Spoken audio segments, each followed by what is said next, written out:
She had just closed a $34 million deal, and that same night, her husband stood in their kitchen and told her she wasn't impressive enough for his circle. No screaming, no warning, just bourbon, a casual shrug, and the quiet demolition of 8 years of marriage. Riley Adams, 38, had spent years building a tech company from nothing, while her husband spent his years networking at dinner parties and chasing the approval of men who ranked people like assets on a balance sheet. He called her stable, he called her predictable, he called her ordinary, and he fully believed every word. He had no idea, not about the deal, not about the fortress she had quietly constructed around herself and everything she owned, and not about what was coming for him the moment he tried to take it away. This is the story of what happens when the most underestimated person in the room has been watching, building, and waiting, while everyone else was too busy performing to notice. Real strength doesn't need to announce itself. It simply outlasts everyone who doubted it. Subscribe to this channel, like this video, and share it with someone who's been underestimated.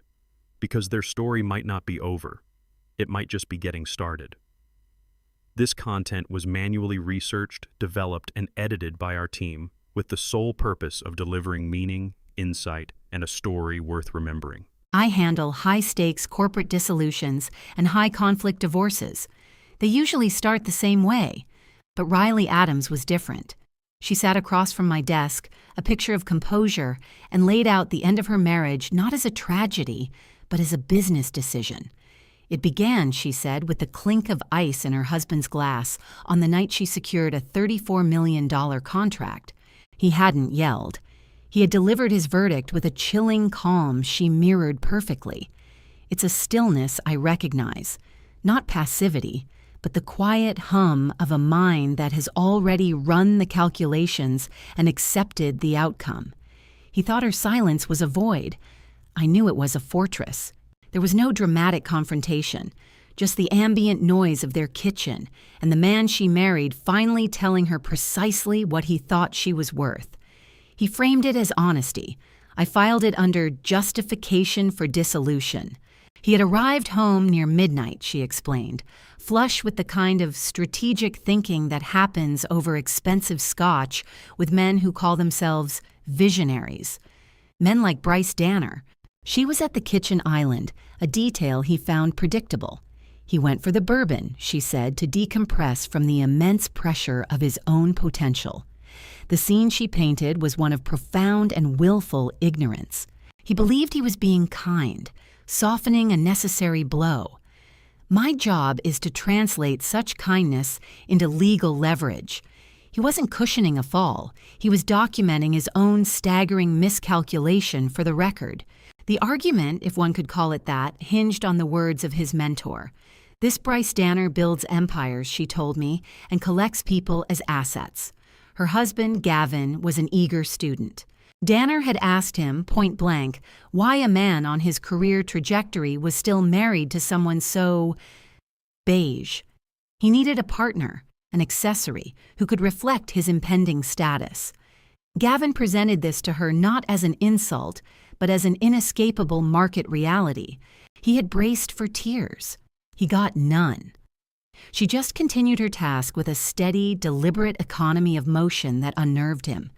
He didn't realize he was witnessing the first stage of an asset transfer. Her only question was a quiet, "And what did you say?" His response, a shrug, was the most honest thing he'd said all night. He conceded the point. To him, Bryce was right. He told her he'd defended her as reliable, a solid foundation. He then coached her, explaining that she simply wasn't built to command a room. It was meant to be a helpful critique. He was, in his own mind, acting as a mentor, guiding her toward the same conclusion he'd reached. He was trying to help her understand her own obsolescence. She mentioned her company, Hawthorne Grid Solutions. She and her partner built it from nothing. He had never grasped the specifics. To him, it was a hobby that had suddenly become inconveniently large. He'd always referred to it as her cute little business. That day, the business had closed a software integration deal with Peregrine North. She slid the deal sheet across my desk. $34 million. It didn't look cute. So, while she was executing a deal that would triple her company's valuation, he was rehearsing a speech about their future, a future in which she was a liability. Her lack of an emotional outburst was, to him, an insult. He expected a fight for the marriage. She, however, had already determined the marriage was a failed investment and was beginning liquidation. Instead of pleading, she gave him 2 words. "I see." He heard passive aggression.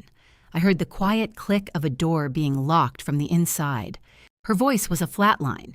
He was offering her an opportunity to argue for her own position in his life. She declined the invitation.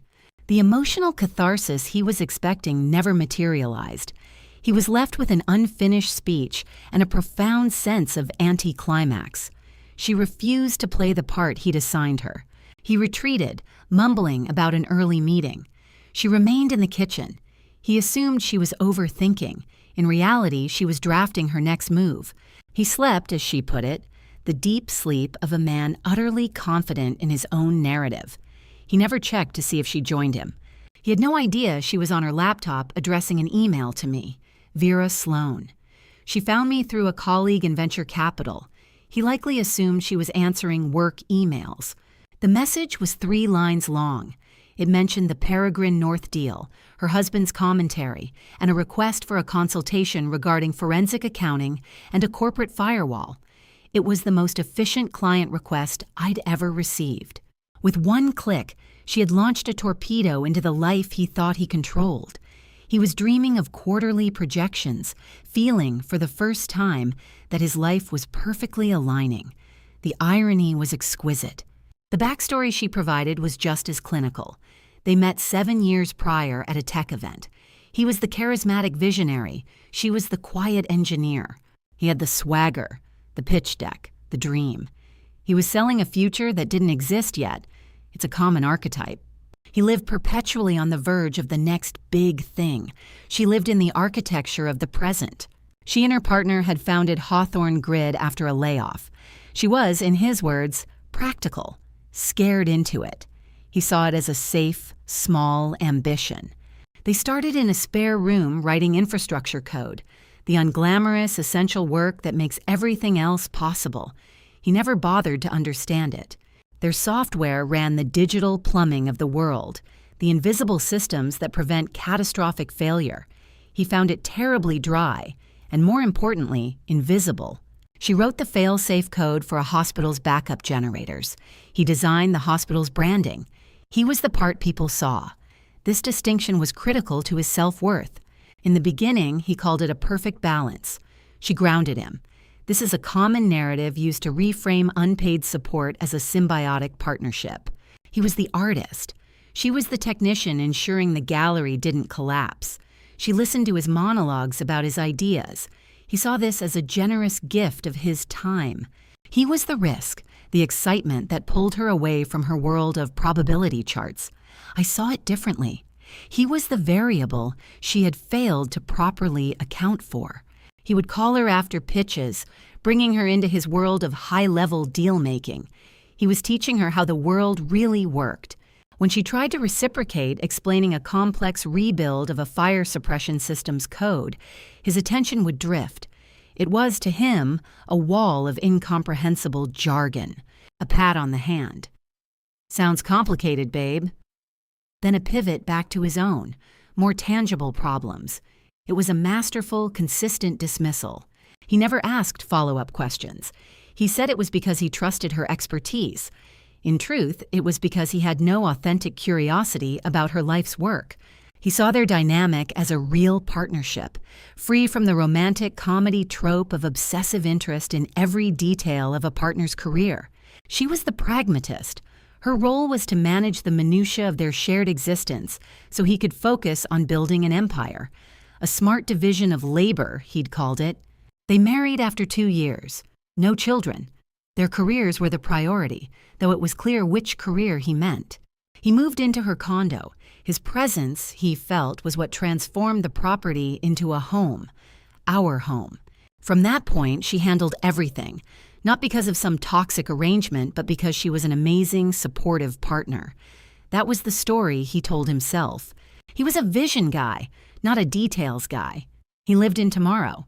This absolved him of any responsibility for today. So Riley paid the bills, scheduled the repairs, and sent his own mother flowers, signing his name. He saw it as a sweet gesture of her total commitment. I saw it as the meticulous documentation of a CEO managing a non-performing asset, and my job was to ensure she divested cleanly.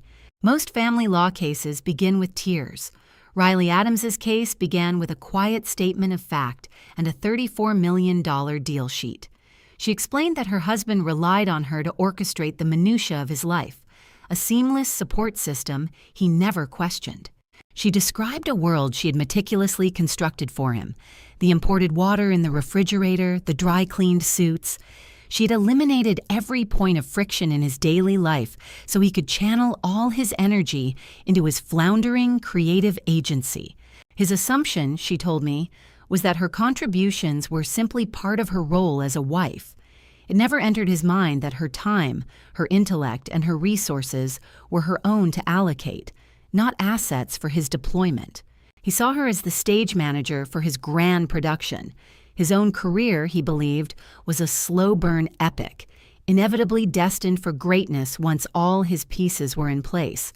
She was just one of those pieces. I made a note as she detailed the history of West Hollow Creative, a series of ill-conceived pivots from brand storytellers to a boutique digital synergy firm, the kind of language that signals a lack of substance. She spoke of the initial funding he'd exhausted. It's a familiar story. She recalled his fury over an IRS payroll notice, not at his own oversight, but at the inconvenience of being held accountable. The pattern was clear. Nothing was ever his fault. Market shifts, incompetent staff, difficult clients. Riley was the silent financial buffer, absorbing every shock so he never had to feel the impact of his own failures. Her salary was not, as he saw it, a helpful cushion. It was the entire mattress. It covered essentials he deemed boring, like health insurance and his half of the mortgage whenever his own cash flow predictably dried up. She had even paid the 5-figure legal fees to extract him from a disastrous contract. More than that, she provided the steady infusion of cash that allowed him to maintain the illusion of a successful entrepreneur. The details were damning. The high-speed internet essential for his client calls was a line item on her corporate account. She bought the coffee he served in his office. He was the CEO of a company entirely subsidized by the one person he was about to undervalue. While he was playing founder, her actual company, Hawthorne Grid, was scaling. 10 employees became 20, then 30. She was securing major infrastructure contracts while he was redesigning his business cards. She would come home from a day of managing complex technical deployments to listen to him complain about a client's font choice. Their social life was engineered to service his networking, and he controlled the narrative. At industry parties, a crucial theater for his ambitions, he was always the one to make the introductions. When the conversation turned to her, his answer was a masterclass in condescension. "Oh, Riley's in tech." He had, she said, a rehearsed script, a proprietary hand on the small of her back, a charming, dismissive smile. "Riley manages our back-end compliance," he'd offer, or joke that she was a whiz with spreadsheets for property managers. The portrait he painted was of a woman with a stable, unremarkable job that conveniently helped with their expenses. She was positioned as practical support staff for his visionary work, not a principal, not a threat. Those people, his potential clients and investors, never knew they were speaking to the architect of a critical infrastructure management system. Sometimes, she admitted, she could feel the impulse to clarify. She knew he feared she would launch into a detailed, technical explanation of her work: algorithms, data security, structural analysis. One look from him was enough to silence her. The stage, after all, could only accommodate one star. For her to correct his narrative would have been, in his view, a deep betrayal. It would have exposed his strategic groundwork as amateur hour. So she would take a sip of wine and let him continue his pitch. A team player. He needed the spotlight. It was fundamental to his personality, the fuel for his deal-making.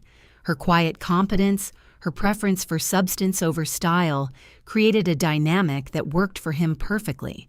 The contrast she described was stark. He chased applause while she built systems. 4 years into their marriage, their professional paths had diverged into entirely different realities. Even as Hawthorne Grid landed transformative clients, he would ask about her day by referring to your little inspection software business. It was a verbal tick, a way of keeping her work contained and non-threatening. That single word, little, was not an insult in his mind. It was a classification. His ambition was boundless. Hers, he assumed, was neatly confined. By the 4th year, he mistook her professional focus for fatigue. I listened as she recounted one specific night. She was analyzing a risk assessment report on her laptop. He was in the adjacent room, berating a client who had withdrawn from a proposal. That same evening, she had transferred $2,000 to their joint account to ensure his car payment would not be declined. The next morning, his only observation was that she seemed distant, likely stressed from her little job. For years, she had contorted herself to fit into the small box he had built for her. The unspoken agreement was that her light had to remain dimmed to prevent his from being overshadowed. Then came the catalyst. His casual agreement with a potential investor, Bryce Danner, that Riley was ordinary, predictable, safe. The performance she had maintained for years ended overnight. The house became a dead zone. She started her day at 5 in the morning, gone before he woke. Then came the call she made from her office, her voice devoid of any emotion. She simply repeated his words back to him. She recounted his conversation with Danner, his easy consensus that she was not a powerhouse. His silence on the other end of the line was, for the first time, not a sign of his dominance, but of his confusion. "What are you doing?" he had asked, a tremor of unease in his voice. "Securing my assets," she replied, and ended the call. Her next call was to me. We spent the next 2 hours erecting a legal and financial fortress. My advice was unequivocal and immediate. "Everything is clean, Riley," I assured her. "The condo was purchased 3 years pre-marriage. It is untouchable." I walked her through the corporate structure we'd reviewed months prior. Hawthorne Grid's intellectual property was registered and trademarked long before you met him. Every dollar of investment is traceable through protected corporate accounts. There is a complete and total firewall between your business and your personal finances, I said. He has no claim. He can't touch the company. She didn't need to be calmed down. She just needed confirmation. Then she began methodically revoking his access. His password for their joint banking application was the first to go. His access to her accounts on their shared devices was rescinded. The casual flow of documents on the kitchen island ceased. Everything was now secured at her corporate office. The first move he truly felt was the removal of her schedule from their shared calendar, a small, precise action that forced him to acknowledge her autonomy. Meanwhile, she was in the final stages of closing the $34 million acquisition deal. He knew only that she was stressed, working long hours negotiating what he imagined were insignificant liability clauses. The contract, she told me, involved deploying her software across more than 1,000 buildings in under 18 months. Her complete attention was on risk modeling and staring down a team of corporate attorneys. She was operating at the highest level. When she came home, it was the absence of her support that spoke volumes. A tax form for his business, due in 2 days, sat on his desk untouched. She walked past it without a word. She saw his deeply flawed pitch deck open on his screen hours before a major meeting. She offered no corrections. When he was in a panic over a missing tie, her only response from the other room was a flat declaration that she had not seen it, leaving him to deal with his own self-inflicted chaos. The invisible labor that had streamlined his existence had simply vanished. The path was no longer cleared for him. The safety net was gone. It was, as she described it, a sudden cold draft in a house that was supposed to be sealed tight. He, of course, interpreted this as a problem to be solved with superficial charm. He poured her wine, he asked hollow questions about her day, desperate to fill the profound silence that now defined their home. That Thursday, he made his final fatal error. Adopting his patronizing, deal-closing tone, he asked, "So, how's the old compliance department? Any big projects on the horizon?" She did not play along. She didn't make a self-deprecating joke. She held his gaze from across the table and stated, factually, "We are finalizing a landmark deployment partnership." The words she used were a foreign language to him. "I spent 9 hours today negotiating a catastrophic failure clause. Our engineers are mapping a data migration for over 1,000 commercial properties. The penalties are astronomical, but liability is capped, and our IP is secure. The final terms lock next week," she concluded, then watched him struggle to comprehend. He heard the terminology: deployment, liability, intellectual property. But the scale of it was beyond his imagination. In his reality, she was the one who paid the electric bill. His ego, the most powerful force in his life, had created a filter that blocked out any information challenging his supremacy. To acknowledge her success would be to admit his own irrelevance. My practice is built on predictable patterns, the orderly collapse of marriages and businesses. Riley Adams was a statistical anomaly. She sat in my office, her composure a fortress. She recounted a conversation from her own kitchen in a low, steady voice. Her husband, Gavin, had diagnosed their problem. He told her she was an anchor, a perfectly safe one holding him back. The insult itself was common.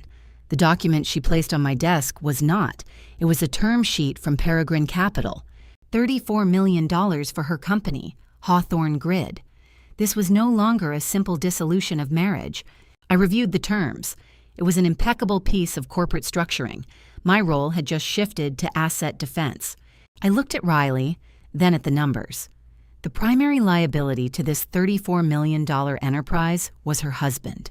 I saw the entire litigation path in an instant. His claim of contribution, his narrative of being the visionary. Men like him always believe they are entitled to a share of the light a woman creates. It's a textbook play. "All right," I said, my voice calm. "This is where we begin." A quiet, satisfying sense of order began to settle over me. His lawyer's initial filing was exactly what I expected, a demand for 50%, citing Gavin's instrumental support. We countered with discovery. Every email, every bank statement. Gavin's financial contribution was a ghost, a net drain. His mentor was a man named Bryce Danner, a real estate heir whose company was quietly imploding from the inside out. My investigator found the rot: municipal fines, systemic failures, and a frantic search for a technological lifeline. And then the kill shot, a minor unreported data breach at Danner Equity, originating from an unsecured guest network. A network Gavin Adams had used, while accessing proprietary files far outside the scope of his association. Their counsel requested a final settlement meeting in a sterile boardroom. He believed intimidation was a strategy. It was an error. Gavin came dressed for a performance, playing the magnanimous victim. His lawyer oozed a confidence he had not earned.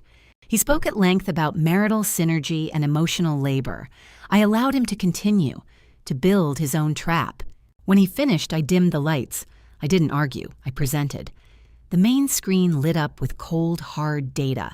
Exhibit A, a complete timeline of Hawthorne Grid's development. Gavin's name appeared a total of 0 times. Exhibit B, a financial flowchart of the marriage. A singular current flowed from her accounts to his failed projects. The lawyer's practiced smile began to stiffen. Gavin sat straighter, the facade of the wronged party beginning to crack. "And finally," I said, advancing the slide, Exhibit C. The title read, Danner Equity Breach, Forensic Analysis. Gavin's device ID was highlighted in red. "The unauthorized access originated from this point," I stated quietly. "Corporate espionage carries a federal sentence of up to 10 years. I let the silence do the work. Peregrine's ethics clause is unforgiving. I watched the color drain from Gavin's face. His lawyer looked at him as if he were a stranger, a liability. The story he had constructed for himself had just collided with reality. His claim was not only baseless, it was dangerous. I closed my laptop with a soft click. The room was silent. Checkmate. His case was dismantled not by shouting, but by a series of precise, undeniable, and surgically delivered facts.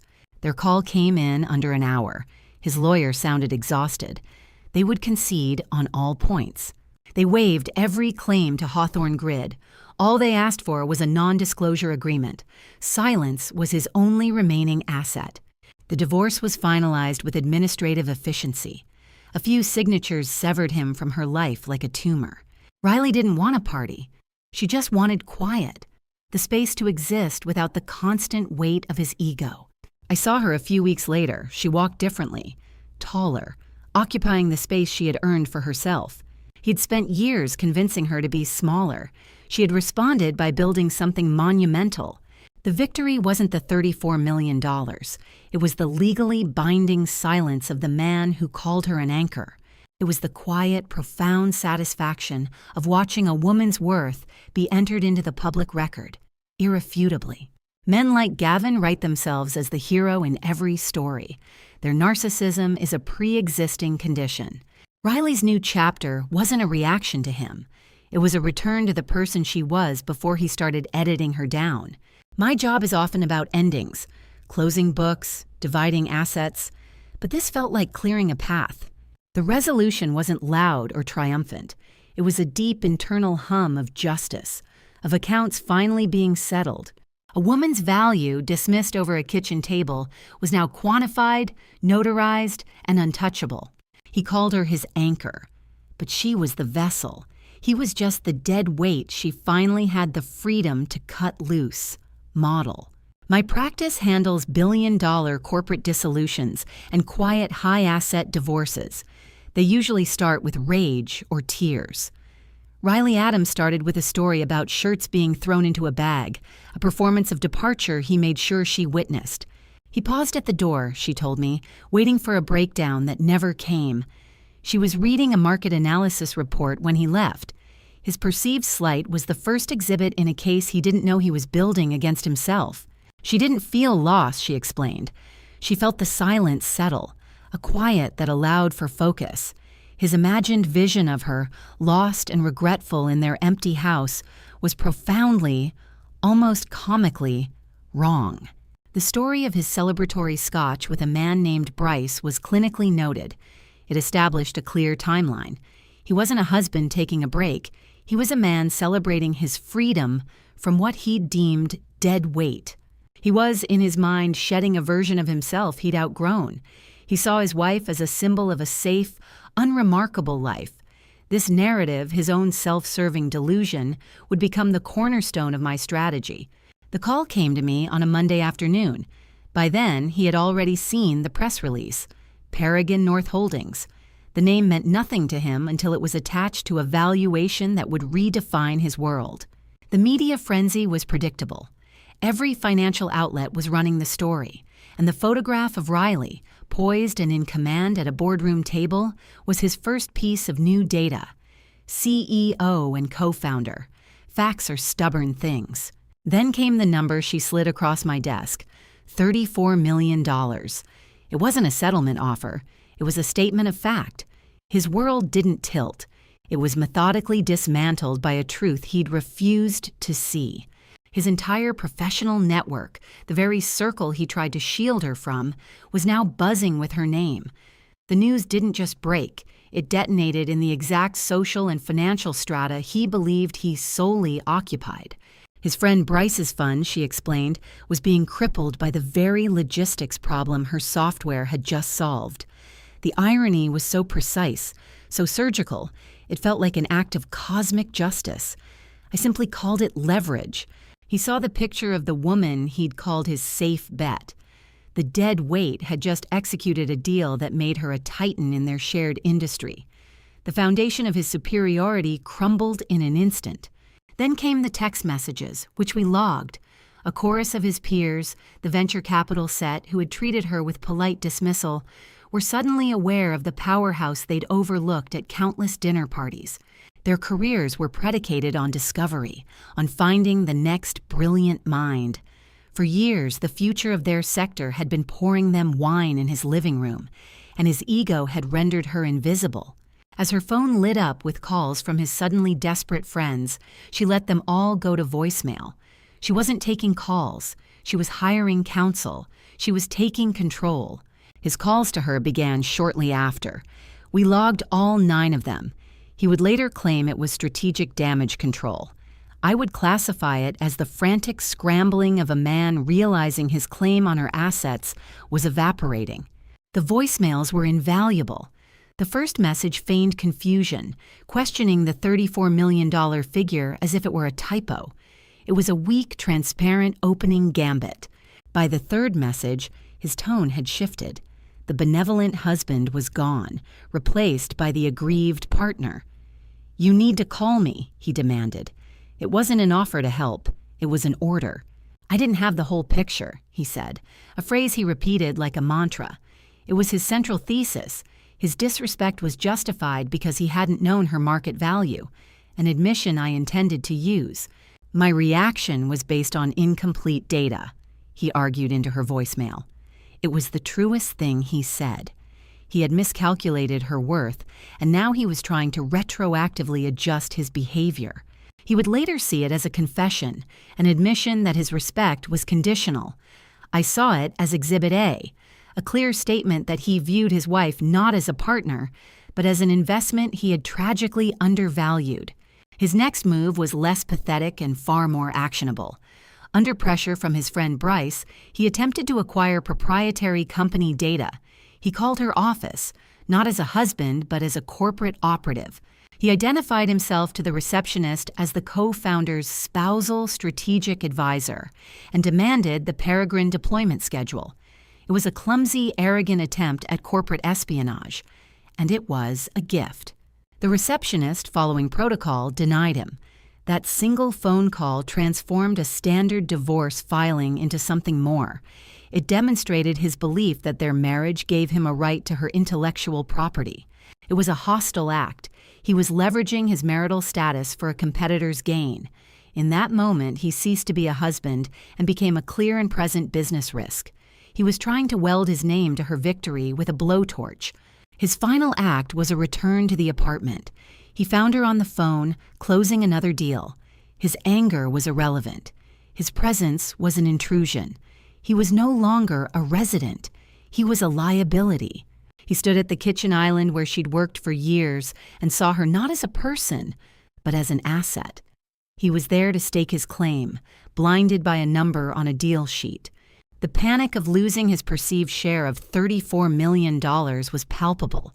It was the only authentic emotion he displayed in the entire affair. It was also the reason he was about to lose everything. In our first mediation session, his lawyer opened with a claim to half of all assets, including her company. He claimed Gavin had been an integral part of its creation. Gavin sat across the table, his expression crafted to look wounded. His first direct statement was a piece of theater. "I don't understand how she could have hidden this from me." It was an accusation of deceit. He looked directly at my client, awaiting an apology. He had constructed a reality in which he was the victim of her success. I allowed the silence to hang in the room for a moment before I responded. Riley spoke first, her voice calm and devoid of emotion. "I never hid a thing, Gavin," she said, her gaze steady. "I built it from our kitchen table every night for 1,095 nights. He countered, weakly, that he never knew the client was Peregrine. "You built this in secret," he insisted, "and you made me look like a fool." His argument was based entirely on his own ignorance. "Your foolishness is your own accomplishment," Riley stated, not unkindly. "You weren't interested. I tried to explain the predictive modeling, and you called it my little compliance project and turned on the game." She recounted his dismissive terms for her work: admin, paperwork. He had built a box for her career to protect his own ego. At the mention of these words, I saw the first flicker of uncertainty in his lawyer's eyes. He then pivoted to the supportive husband role. "I was your #1 fan," he claimed, his voice straining for sincerity. "It was a performance for the mediator, and a poor one at that. I just never thought it would be this big," he said, as if the scale of her success was an excuse for his dismissal. Riley repeated his words back to him. this big, and let their transactional nature fill the room. My client's point was clear. His support existed only when her ambition was a non-threatening hobby. The moment it acquired a valuation, a number he could understand and covet, he suddenly became an invested partner. He started to protest. I interrupted, placing a single audio file on the table. "I believe this is relevant," I said. It was the recording of his call to her company's main line. I let the recording play, his voice attempting to sound authoritative, his demand for proprietary data, his self-anointed title, Spousal Strategic Advisor. The air in the room grew very cold. I followed it with the signed affidavit from the receptionist. I then referenced the precise date he'd told my client that his friends considered her a little plain for his world, establishing a clear pattern of disparagement, not support. The blood drained from his face. There is no legal argument against recorded evidence of your own malfeasance. His manufactured indignation evaporated, replaced by the quiet, stark terror of being completely outmaneuvered. His posture collapsed. His lawyer shot me a look of pure fury, not at me, but at his client. The divorce was swift, clean, and quiet. His claim to her company was withdrawn. He walked away with his weekender bag and nothing else. Her worth was never in question. It just needed to be formally recognized. She told me he'd called it a hard reset. He'd blamed his job, the stress, his words painting a picture of two people in separate spheres. He actually pitched his own negligence as a chance for them to reconnect. The audacity was breathtaking. His offer was simple. He would graciously forgive her for becoming successful, provided he was granted full access to the rewards. He believed the years they'd shared entitled him to a stake, but she just looked at him, truly seeing the stranger in her kitchen for the first time. She described the expensive shirt, the perfect hair, and the raw entitlement in his eyes. She said it was like watching a long fever break, leaving behind only a chilling clarity. "You don't understand," she had said, her voice quiet but immovable. "This was never about the $34 million, she repeated to me, her hands perfectly still on my conference table. "The money is a symptom, not the disease." I saw it then. He was operating in a world where $34 million was the point. She was operating in another. "The point," she said, her gaze unwavering, "is that he saw no inherent value in my work. He lived in my house, watched me build this from nothing, and saw a hobby until a man in a suit told him it was worth something. He respects the company now only because Bryce Danner told him to." She'd snapped her laptop shut then, the sound echoing in their kitchen. "There is no fresh start, Gavin," she'd told him. "There is only you, standing in my house, trying to claim a prize you already threw away. No tears, no raised voice, just the clinical delivery of facts." "You didn't misjudge the valuation," she'd said to his stunned face. "You misjudged the person." For the first time in their marriage, he was speechless. The silence was his answer. He was a void. No defense, no argument, nothing. He just looked around the room like a man who'd just discovered he'd used a winning lottery ticket as a bookmark and then lost the book. A complete and total collapse. He walked out without another word. The sound of the front door closing should have been the end. Riley assumed it would be a clean, quiet dissolution, an amicable end to a silent partnership. Both of them underestimated the ferocity of a mediocre man facing his own irrelevance. My first call to her was on a Tuesday. I kept my tone strategic, devoid of sympathy. This was a tactical problem now. "He's retaining counsel," I said, dispensing with pleasantries. "My sources indicate he's shopping for a demolition artist, the kind of lawyer you hire to salt the earth so nothing can ever grow there again. He intends to argue that the $34 million acquisition is marital property," I explained.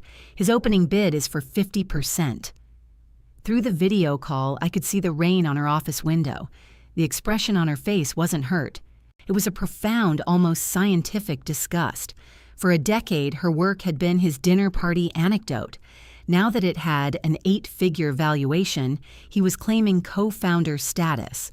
Before that reality could even settle, another line began to flash. It was her head of cybersecurity. His voice was a flat line of urgency. "Server room, now." Her chief information security officer, Noel, was waiting, his expression grim. An engineer was pointing at a complex network diagram. "We flagged a significant data exfiltration 3 hours ago," the engineer stated, his voice tight. "A draft of the Peregrine deployment schedule. It was sent to a junior analyst at an investment firm." The recipient's email address appeared on the screen. The firm was a subsidiary of Danner Equity Partners. Bryce Danner, Gavin's mentor. The temperature in my own office seemed to drop. This wasn't a divorce tactic. It was industrial espionage. "How?" was the only thing Riley said. "I locked down all executive accounts last week," she stated, her voice like ice. The logs appeared on the monitor. "It wasn't sent from your work devices. The file was accessed from a decommissioned tablet." "One of Gavin's old tablets," the engineer clarified, "left in a desk at the house. It was still synced to the cloud. Someone used his legacy credentials to activate it, locate the file in a backup, and transmit it." The betrayal was absolute. He wasn't just trying to take her money, he was trying to sabotage her entire company. When Riley relayed the forensics to me, the shock wasn't that he was capable of it. Men burn brighter things for less. The shock was the sheer patheticness of it. He'd let Bryce Danner gut the most valuable asset he'd ever been adjacent to, all for a crumb of validation. The full, ugly strategy became clear that afternoon. Noel's team initiated a deep threat analysis on Danner Equity.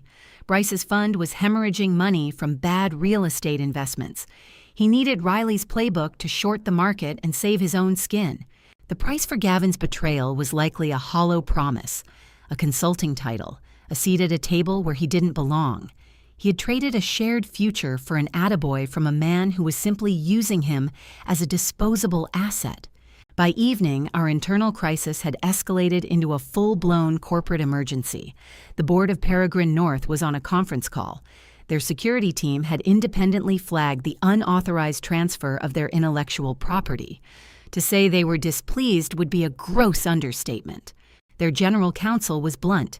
We were given 48 hours to deliver irrefutable forensic evidence that the breach was not due to internal negligence. Failure meant the termination of the 1,000-location contract. The board was in full reversal. The issue was no longer the division of marital assets. It was corporate survival. Riley had to protect her company, her 30 employees, and the single deal that guaranteed their futures. Gavin wanted to burn her world down, but he seemed to forget she controlled the entire supply chain. There was never a discussion of a settlement. Riley doesn't retreat, she prosecutes. She authorized an unlimited budget for a world-class digital forensics firm. She required absolute third-party attribution of the leak, down to the specific hardware address of his old tablet. My office transformed into a legal command center. We began constructing a firewall of evidence. The original articles of incorporation, intellectual property patents filed years before the marriage, and audited financials that proved the company's growth was entirely self-generated. Noel's team had the most critical task. They spent 12 hours collating 7 years of all internal corporate communications. The result was a multi-terabyte data archive, proving Gavin had never contributed a single viable business concept, logged 1 minute of billable work, or invested $1 into Hawthorne Grid. The data proved he wasn't merely a silent partner, he was an apparition. We ran on black coffee and a cold, efficient rage that is more productive than sleep. As the sun rose over the city, we knew we had him. An emergency meeting of the board was set for 10 a.m. at the Peregrine North Tower. All principals were required to attend. Their counsel, our counsel, their auditors, and, at our explicit and non-negotiable demand, her soon-to-be former husband. I sipped my coffee and watched the city come alive, feeling the immense, dense weight of our case files. He was about to walk into that boardroom believing he was the predator setting a trap. He envisioned Riley, cornered and bleeding, prepared to sign any check to make her problem. Him. Go away. He had absolutely no idea he was not showing up for a negotiation. He was the agenda item for a public dissection. He knew how to project confidence, how to occupy a space. Walking into that boardroom, he radiated a false sense of power. The heavy doors closed behind him, sealing the room. It was only 10 in the morning, and he believed he was about to secure his future. Riley's team was small and focused. Myself, Noel, and our forensics lead. Gavin was flanked by an attorney known for his brutality. At the head of the long table, the senior partners from Peregrine North served as the jury. He settled into his chair, his Tom Ford suit a kind of armor. He gave Riley a look of manufactured sympathy. The poor thing, so far out of her league. He was preparing to feel magnanimous in his victory, right before her inevitable surrender. His lawyer presented the argument flawlessly. It was smooth, professional, and built on a foundation of pure fiction. A 4-year marriage during a period of explosive growth, $34 million as a shared asset. He used words like sweat equity and spousal contribution. It was a masterclass in misdirection. Then came the pivot. He addressed the Peregrine executives directly, referencing the unfortunate data security issue. He offered them a clean exit, settle with his client, make the negative press disappear, and their product launch could proceed. It was a classic pincer movement. He was leveraging the crisis that his mentor had engineered to blackmail his own wife. It was an elegant, vile strategy. I simply sat there, allowing the silence to pool in the room. Then I opened my briefcase. "Counselor," I said, my voice quiet and cold, "your entire case is built upon a fictional narrative." I began placing thick binders on the polished table, one by one, constructing a physical barrier of facts between them. My delivery was theatrical in its precision, but my voice remained flat, which I could see was beginning to unnerve him. I presented the articles of incorporation and the patent filings, all time-stamped 3 years before he'd ever met Riley. Then came the audited financials, tracking every dollar of investment to internal revenue streams. Finally, I slid a heavy report across the table to his lawyer. "This is a complete forensic audit of your client's life," I stated. His personal finances, his tax records, his professional correspondence. It demonstrates conclusively that he contributed $0, 0 hours, and 0 actionable ideas to Hawthorne Grid. He is not a partner. He has no equity. His smile began to look like a painful spasm. His lawyer was flipping through the pages with increasing speed, but I wasn't finished. I nodded to my forensics lead to begin the presentation. Our digital forensics expert connected his laptop, and the boardroom monitor came to life with network architecture. "The security breach has been analyzed," he stated to the Peregrine board. "It was not an external attack, nor did it originate from anyone within Hawthorne's executive team. The data was exfiltrated from a tablet synced to the client's home network. He hit a command, and a glowing red vector traced the path. That device is registered to Gavin Wexler. The login used was his deprecated personal password. The server logs were absolute. The file was accessed, a screen capture was made, and it was transmitted to a server held by Danner Equity Partners. This occurred precisely 4 hours after the deal's announcement. I watched the color drain from Gavin Wexler's face. He shot a panicked glance at his attorney, whose expression was a perfect portrait of shock.